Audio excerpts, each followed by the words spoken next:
Israel is trying to create a robot no bigger than a hornet that will be able to chase, photograph, and even kill its targets. An Israeli newspaper reports the bionic hornet is being developed to fight terrorists. The flying robot will be based on nanotechnology. It will be able to navigate narrow alleyways to target rocket launchers. Deputy Prime Minister Shimon Peres told the paper, quote, "The war in Lebanon proved Israel needs smaller weaponry." He said it's illogical to send a plane worth $100 million against suicidal terrorists.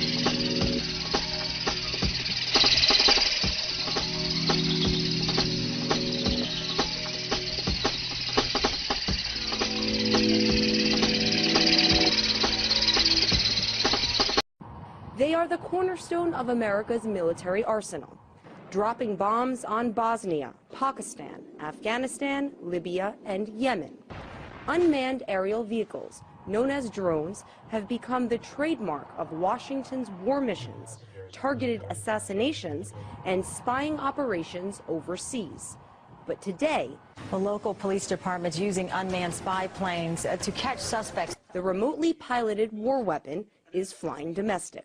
U.S. local police and federal officials are increasingly using drones under the auspices of keeping citizens safe. Police departments are using them in the United States. There's been, I think, almost 266 applications that have been approved for police departments to use drones as aerial surveillance devices. Drones can be armed with a wide range of surveillance technology, including high-power zoom lenses and infrared ultraviolet imaging. As the U.S. government flies prying eyes through the sky, lawmakers have neglected to create any privacy protections for American citizens. All of this is conscious and intentional, and they're putting in place a method of controlling a population that may be unemployed and hungry and very angry. And I think that the state and local police are not just militarized, but they're being federalized. The agencies keep using more and more of these to justify their existence. So then they can say, we need this to crack down on drugs. We need this because there are a lot of robberies in this neighborhood. We need this. The United States is not only now a military-industrial complex, it's a homeland security complex. They've merged into one. In 2006, AeroVironment, a drone manufacturer, received $4.7 million from the U.S. Defense Department to develop new unmanned aerial vehicles. The newest and smallest invention is Hummingbird, a palm-sized, cute-looking spy plane weighing less than 1 pound. There can be a very lucrative market in the United States for drones with police departments who are already militarized, from tanks to assault vehicles to assault rifles, flak jackets, helmets. The modern police look like the military, and so now they're going to be using military equipment. A fresh lawsuit has been slapped against the U.S. Department of Transportation for allegedly withholding records pertaining to the domestic use of drones. Currently, the American public cannot find out why drones are being used or who is controlling them. Every corner there's a closed-circuit camera watching what you're doing. So now we don't only have them on the ground, we have them from the air. This month, the Federal Aviation Administration is expected to propose new rules making it easier for law enforcement agencies to fly drones through America's democratic sky. War weapons used overseas to keep the U.S. safe now being considered a serious threat to U.S. freedom at home. Marina Portnaya, RT, New York. Well, get ready to look up at the sky and see drones hovering up above. As of now, unmanned aircraft can only be used in military airspace and by certain law enforcement agencies. But this week, Congress passed a bill that would allow for commercial and private use of drones. So what this would do is let any person or company that gets a permit to fly drones wherever and however they please. And these aircraft typically carry surveillance equipment, even weapons in some cases. So what does this mean for your privacy and safety? Joining me now to talk about the implications of this bill, host of the Alex Jones Show, Alex Jones. Hi, Alex. So this bill just passed by Congress would open up our skies for almost anyone to fly drones. What does this mean for the average citizen's privacy? Well, Liz, thanks for having me. This is a nightmare. It's the military-industrial complex not just trampling on our privacy with ground-penetrating radar and infrared looking through our walls. It's been going on for decades. Now it's going to be unmanned. So if the pilots say no to a mission that's illegal, it won't matter because many of these drones now, as reported by the LA Times, are autonomous. They're artificially intelligent. They're given their mission. They've got tiny drones that fly in formation, that are weaponized and have surveillance.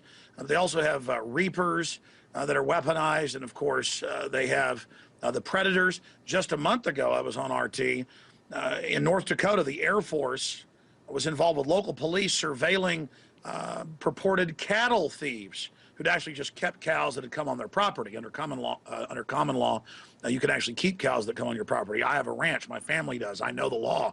But they didn't care. They acted like, oh, the military's involved surveilling citizens. So this is the military-industrial complex basically taxing the public and then using that money to build up a military infrastructure against the population, exactly what President Dwight D. Eisenhower warned about in his farewell speech back in 1961. Beware the military-industrial complex and the, quote, technocratic elite that controls us.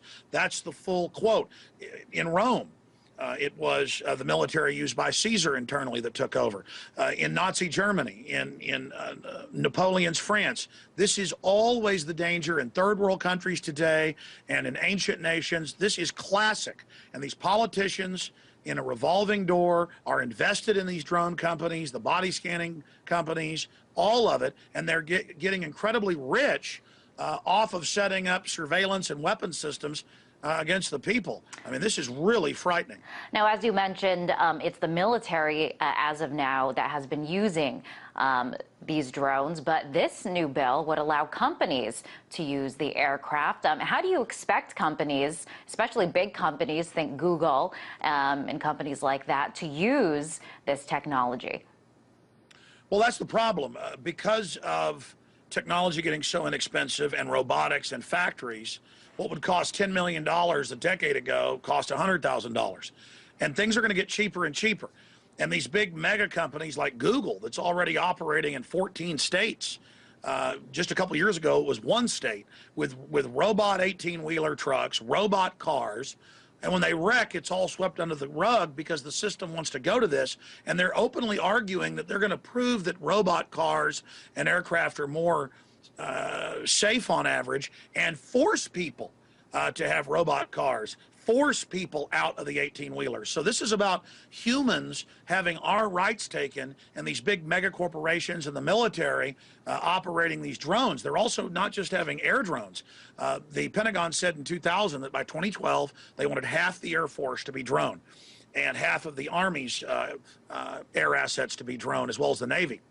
Now they're saying by 2020, 90+% will be drone and half the ground force will be combat robot. And again, this is where an 18-wheeler pulls up. I've seen the company show it, pulls up in front of your house.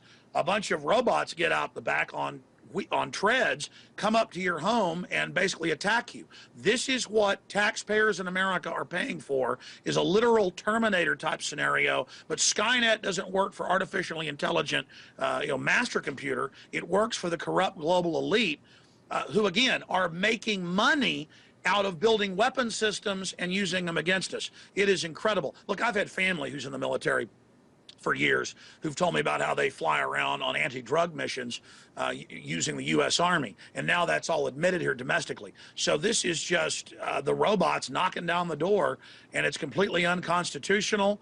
It's dangerous, and we're going to rue the day that this happened. All over the world under the NDAA, they're saying we won't just arrest and kill citizens in the U.S. with no trial and have them disappear. Drones will kill people in any country in the world. So it's a global declaration of war against the entire planet. And again, it's not America doing it.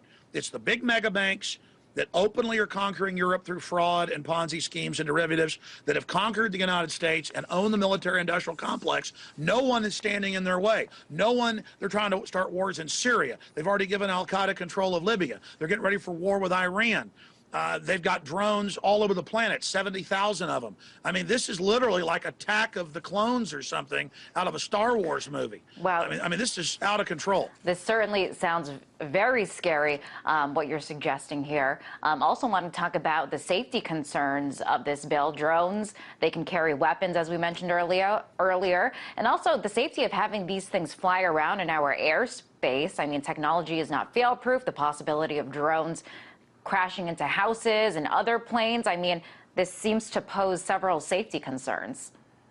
Well, and they've already done perspectives on this. The big insurance companies have done actuaries and have broken all this down, and they've said, well, the answer is have all the aircraft and all the cars into a central computer that basically warns the other drones. So the answer is going to be, when there's disasters, is get humans out of the cockpits, get humans out of the driver's seats of the cars, and make everybody go to robots. And then a centralized elite, in their own words, will control this technocracy. I've been calling them technocrats and a scientific dictatorship for 17 years.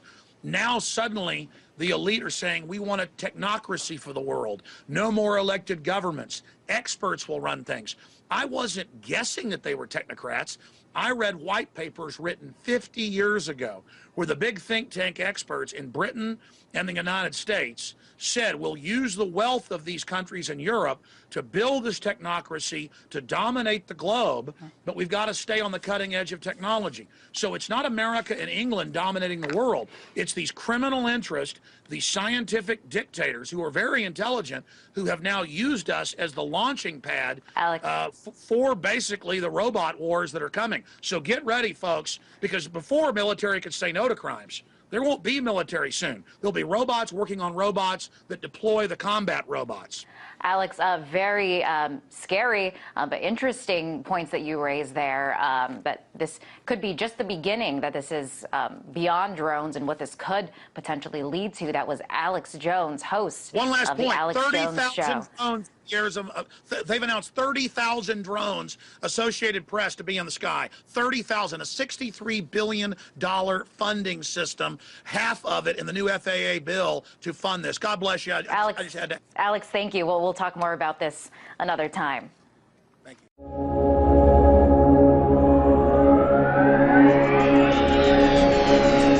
Is it a bird? Is it a plane? Or is it the military's newest reconnaissance gadget? Innocuous in appearance, insidious by design, this tiny spycraft could come right out of a James Bond movie. It has the appearance of a hummingbird, but more importantly, moves like one. Its wings allow it to fly in almost any direction, and its size, just under 16 centimeters, lets it maneuver into tight spots, going virtually unnoticed as the video camera in its belly records the sights and sounds around it. Engineering company AeroVironment developed the pocket-sized drone for the Pentagon's research arm to the tune of $4 million. That's a success story. DARPA was interested in biomimicry as it applies to small flying aircraft for potential military surveillance reconnaissance applications. And they were interested in anything that somebody came up with, whether it be a dragonfly or a hummingbird. In its early stages 2 years ago, the microplane stayed aloft for just 20 seconds. The current model, weighing less than a AA battery, has managed 11 minutes. There's still no timeline of when or if this artificial hummingbird will take flight in the battlefield, but don't be surprised if you see it flapping soon through a window near you. Gerald Tan, Al Jazeera.